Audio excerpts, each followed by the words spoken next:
I know. I'm in the shadows. Step out of the shadows. I'm not gonna. You're on ESPN. Yeah, I know. I'm not going to waste the question on Ben Bishop, and I know someone else will ask it. But I wanted to ask you about Braden Coburn. And I wonder what you thought when you knew Braden was coming here, and maybe how long it took for you to have a sense of what his role would be, and maybe how it's evolved since he came to Tampa. Well, I've been extremely impressed with Braden because he came into a really tough situation. Been in Philly for a long time. Comes to our team and then breaks his foot 4 games in. And it's really, really difficult, especially we've got a pretty tight team. And for a guy to come in and try and be in the mix, and now he's not traveling with us or doing any of that stuff that's like team-oriented. So, but it's a tribute to him as what a quality guy he is, and what our team is like, because we never excluded him. The players always brought him wherever we went, and all he did was work his tail off, and then he's got to kind of make his debut with us first game of the playoffs, and that's a pretty tall order considering he hadn't played in 6 weeks, and all he's done is, he's just gotten progressively better with us. He's fit right. I mean, the kid can skate, so that really fits the way we play, and he defends, and he does everything we were hoping he would, and he's kind of anchored us back there as we've tried to elevate our top 4, and he's done a heck of a job. I will waste a question on Ben Bishop. Can you provide an update on his status and whether you expect him to be available tomorrow? Who did you ask about? Vasilevsky's? Which one? Seriously. You asked about Bish? I didn't even hear you. Bish, this is all, don't be alarmed that he's not out there. I'm not going to sit here and commit to whether he's going to play Saturday, but he's feeling better with each day. When we made the decision not to play him the other night, the decision just wasn't made, we're not going to play him. It's, we're not playing you, and you're taking the next 3 days off. So this was on the plan. We'll have a better indication tomorrow at the morning skate. First off, John, I hope you've overcome your battle with mental fatigue. As Rick, did somebody come out and say it was mental fatigue? Someone, but I won't say who. Rick.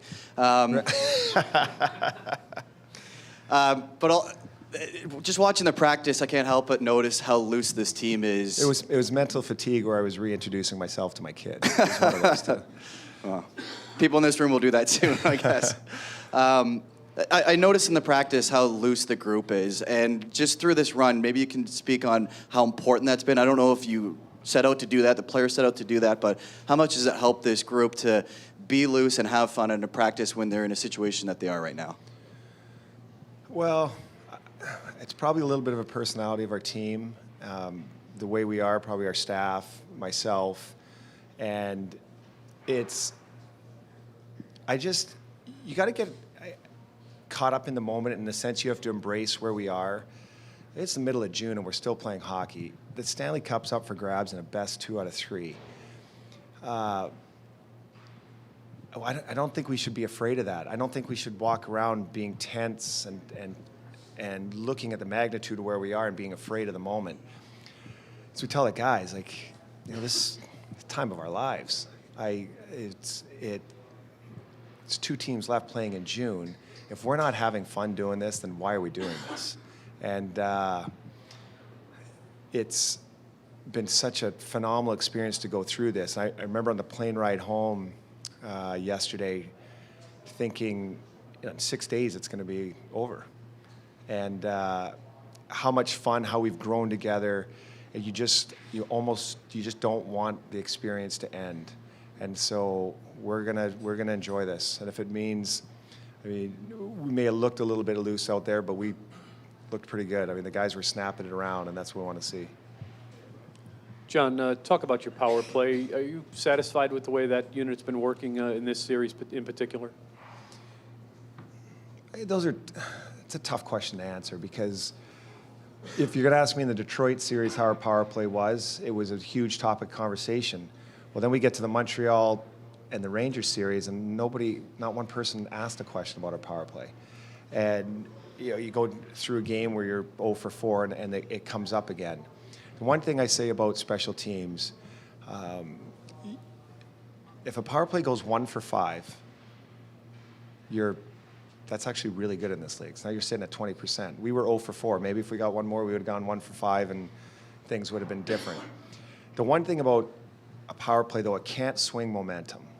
And we've watched that. I remember in the Rangers series when they got a couple power plays in the second. We had one game where we got the shorthanded goal on them on a 5-on-3. Like, those are momentum swingers. And so I tell our guys, you don't have to score every single time, but don't let it swing momentum of a game. And I don't feel like in this series either special teams has swung the game.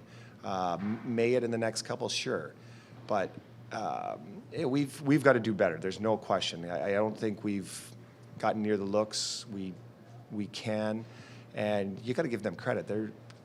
They got 4 guys and a goaltender that are trying to keep the puck out of the net.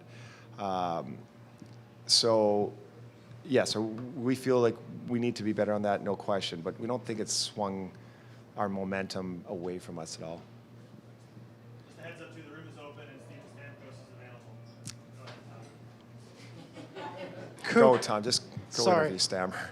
No, considering your confidence level in Vasilevsky and how well he played in Game 4, would you consider playing Ben Bishop if he were not 100%?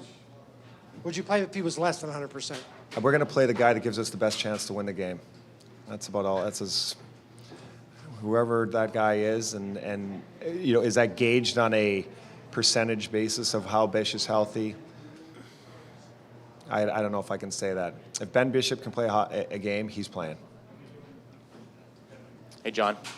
Just with all the attention that the top 6 forwards have been getting, sometimes does Val get a little bit forgotten just for the role he plays, especially on the defensive end? And what does it mean having a guy who actually won a cup on this young team still?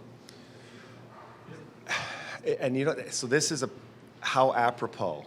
So the time you ask a question about Val and how important he's been to our team, 3/4 of all these people walked out of here. And that's how it goes with Val. And you look at the minutes and the situations he plays for us. He kills penalties. He takes the big draws.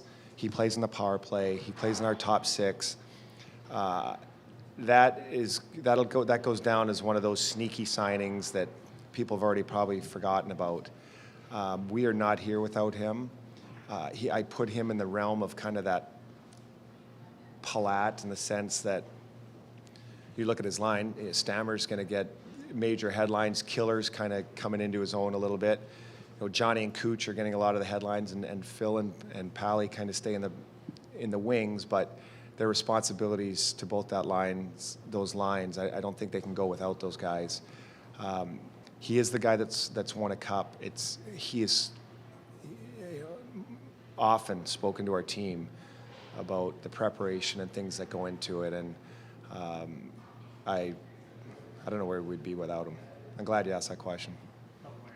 John, if you go back to Game 5 against the Rangers, if my math is correct, 20 out of 21 periods that you guys have played have been really defensively focused, save for the third period of Game 7 and Game 6 against the Rangers.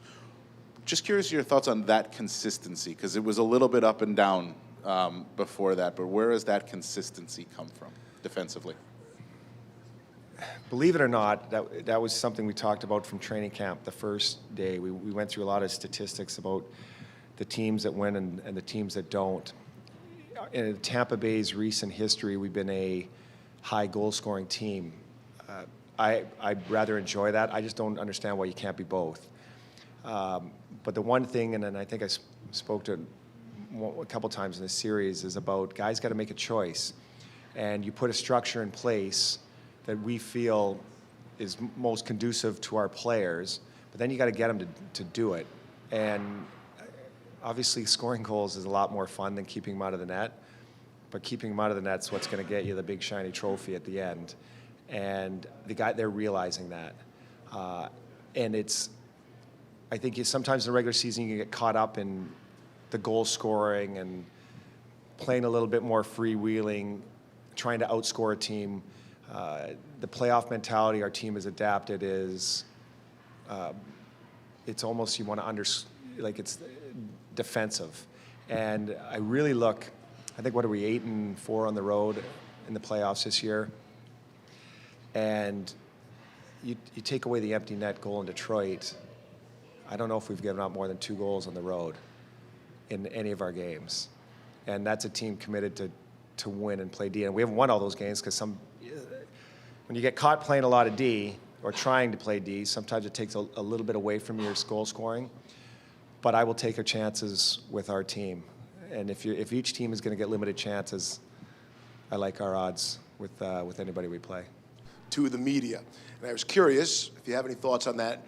You hear another head coach being that honest, those words at a press conference, and how that might relate to hockey and the way we handle injuries. Okay, so you're saying, are you asking me if I've lied? I don't know, like, is my nose going like this? I'll be truthful in this scenario. Do we know if is this regarding Ben Bishop or all injuries? We don't know. I do not know sitting here today if Ben Bishop's going to play on Saturday. I hope he plays. I don't know if he's going to. He's got to get back on the ice, and if he's not on the pregame skate tomorrow, that's a pretty good indication of whether he's going to play or not. Do I feel, I'd have to be honest, I don't think I'm a pretty truthful guy. I kind of call it how it is, so I don't feel like I've lied to anybody. I've maybe not, I don't know, said a lot of things, or I've kept them inside, but what's the point, eh? EJ, what's the point of lying? Truth's going to come out anyway at some point. You might as well just tell it when you can.